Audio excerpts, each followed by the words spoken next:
3. Venezuela.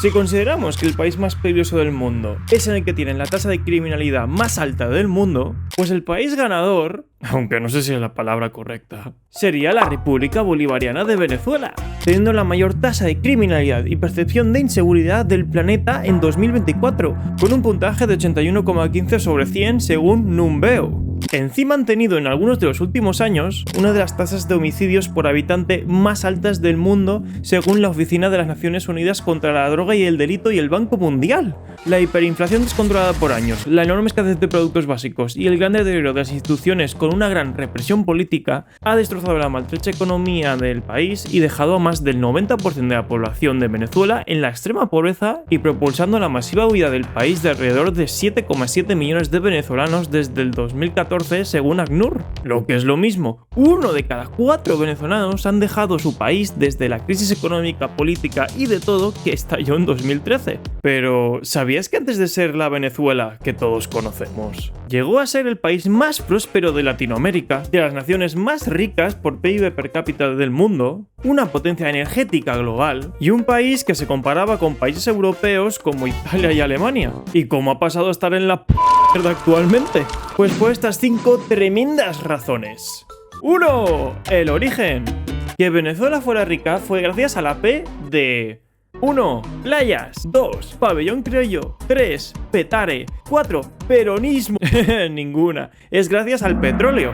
Desde que descubrieron que tenían las mayores reservas de petróleo del planeta a principios del siglo XX, se pusieron a invertir para su extracción hasta que poco a poco casi toda la economía de Venezuela acabó dedicada a exportar petróleo, siendo en su momento el segundo mayor exportador de petróleo del mundo, detrás de Estados Unidos. Hasta que llegaron los años 70 y con ello la crisis del petróleo, que le vino genial a Venezuela, ya que los barriles de petróleo pasaron a costar hasta 10 veces más que antes, lo que disparó los beneficios del país, pasando a tener un PIB per cápita superior a muchos países europeos. Y como la industria petrolera se había convertido en algo tan importante para el país, que el gobierno de entonces de Carlos Andrés Pérez acabó nacionalizando la industria petrolera ya que les estaba haciendo de oro.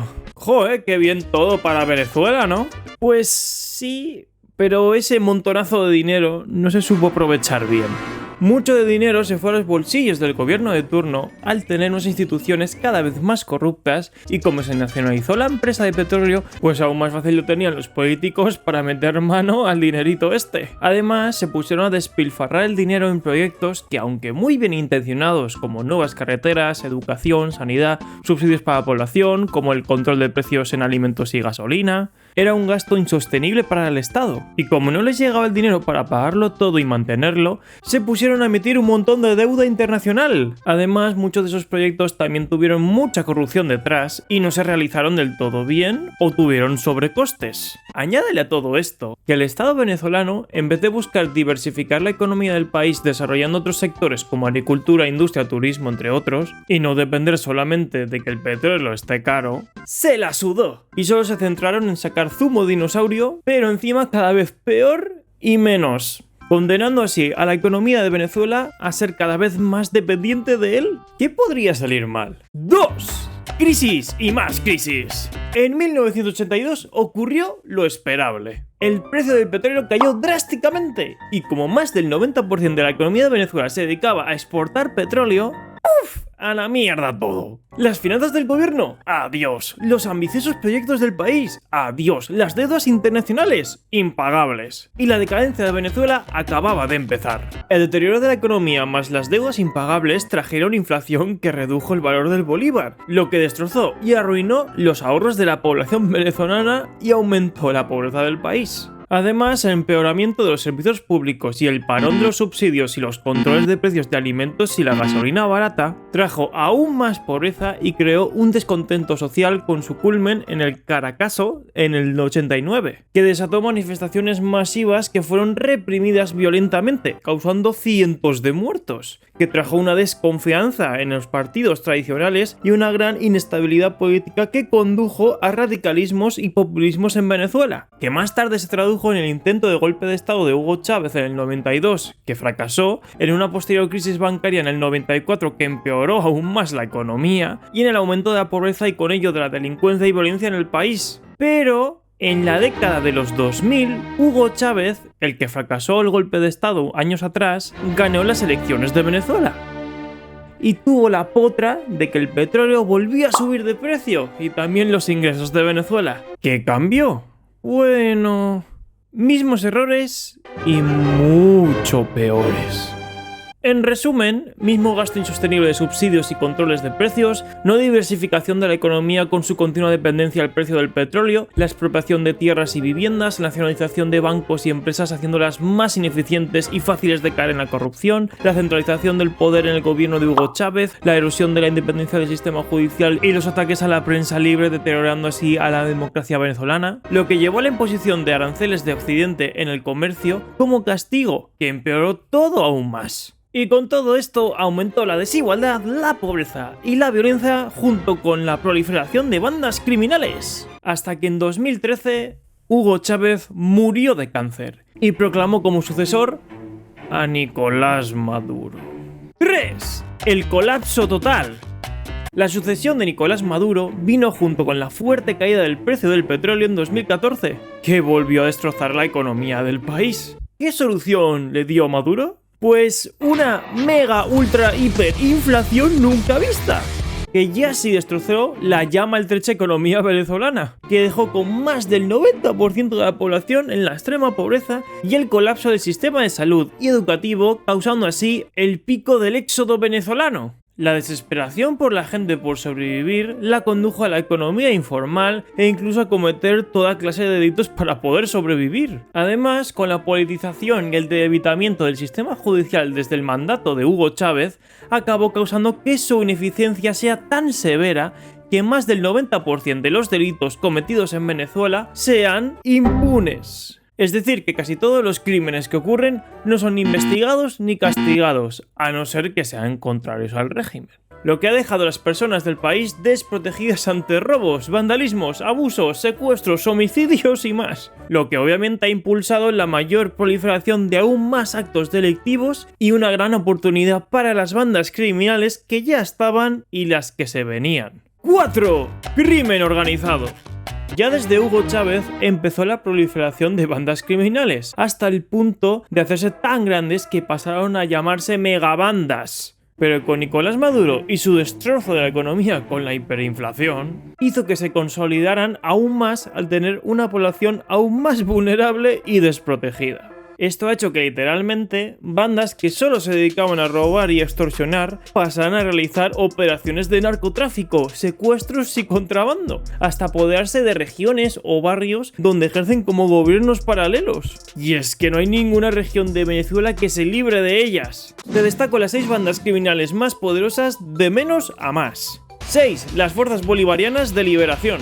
También conocidas como boliches, es un grupo guerrillero surgido en la defensa del régimen de Hugo Chávez y por ende tiene apoyo del gobierno, lo que le refuerza su control en zonas rurales del estado de Apure, donde se encuentran principalmente, ejerciendo en su territorio como gobierno paralelo y dedicándose también a la extorsión y secuestro de personas. 5. El Sindicato de las Claritas. Su actividad principal es controlar la minería ilegal de oro en el estado de Bolívar. También obtienen ganancias extorsionando e imponiendo impuestos ilegales en las comunidades locales circundantes a las minas. Y no dudan en el uso de la violencia extrema o ejecuciones si no siguen las normas. 4. Frente Acacio Medina. Una guerrilla compuesta por desertores de las Fuerzas Armadas Revolucionarias de Colombia. Así es, las bandas criminales y mafias colombianas aprovechan la inestabilidad y descontrol del gobierno para asentarse en su territorio fronterizo con Colombia. Y el Frente Acacio Medina, los sucesores de la guerrilla de las FARC, domina regiones del sureste de Venezuela como los estados de Amazonas, Bolívar y Apure, dedicándose también a la minería ilegal de oro, controlando rutas de contrabando y narcotráfico y estableciendo formas de gobierno local actuando como un gobierno paralelo. 3. Tren de Aragua.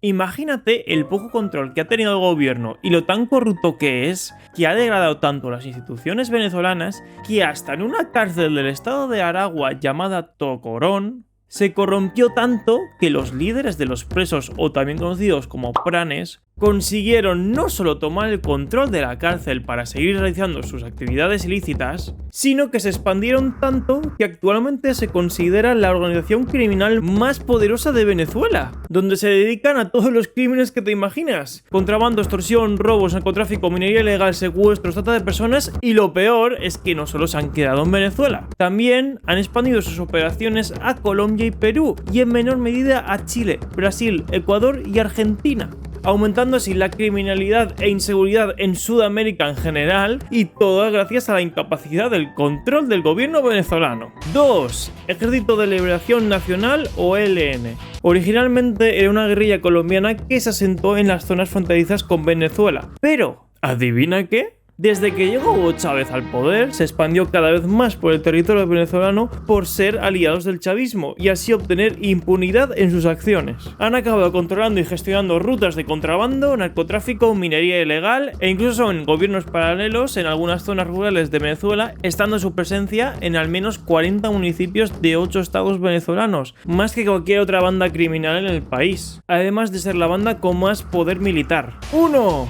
El Cártel de los Soles. Aunque no están considerados como una banda criminal, sí que podríamos considerarlo como algo mucho peor. El Cártel de los Soles es la mayor red de criminalidad de Venezuela, compuesta por los altos mandos de las Fuerzas Armadas de Venezuela y el propio gobierno de Nicolás Maduro. Digamos que la corrupción está tan arraigada en los actuales mandos del poder que se dedican a facilitar la exportación de drogas al resto de países del mundo, junto con las alianzas que tienen con otras bandas criminales como el ELN, además de realizar sus extorsiones, contrabando y lavado de dinero. Literalmente, esta vinculación de las instituciones y altos cargos militares de Venezuela con las redes de narcotráfico hace que podamos considerar a Venezuela un narcoestado con todas las letras. Y todas estas bandas criminales junto con el gobierno han estado peleándose por el territorio, lo que ha causado que en años anteriores Venezuela tuviera una de las mayores tasas de homicidios por habitante del mundo. 5. ¿Resultado? La Venezuela actual, dirigida por Nicolás Maduro, es un narcoestado con una dictadura disfrazada de democracia, con una crisis humanitaria donde más del 90% de la población está en la extrema pobreza y con continua escasez de productos esenciales más cortes de energía constantes, creando así gente desesperada por sobrevivir que acaban huyendo del país, teniendo que delinquir o unirse a grupos criminales, haciendo que Venezuela sea uno de los países más violentos y peligrosos del mundo. Y lo peor de todo es que el chavismo, a pesar de ser un narcoestado hipercorrupto, a pesar del montón de crisis económicas y de seguridad que ha causado, y a pesar del mega descontento social evidenciado aún más en las últimas elecciones de 2024, Maduro sigue en el poder no solo gracias al Cártel de los Soles, traducido en su poder militar, extorsionista y narcotraficante, sino por lo mismo con lo que empezó todo: la P de petróleo, ya que sigue siendo el sustento principal del gobierno y justo ahora a Estados Unidos le interesa que le salga barato, ya que Rusia ya no lo vende tanto por los aranceles. Mucho ánimo si eres de Venezuela y espero que esta pesadilla acabe pronto y vengan días mejores. 4. Continuará. Lo veremos en la siguiente parte. Si te ha gustado el vídeo, suscríbete, o también hazte miembro del canal con todas sus ventajas. Me he flipado con el último nivel, la verdad. El Donka se pira.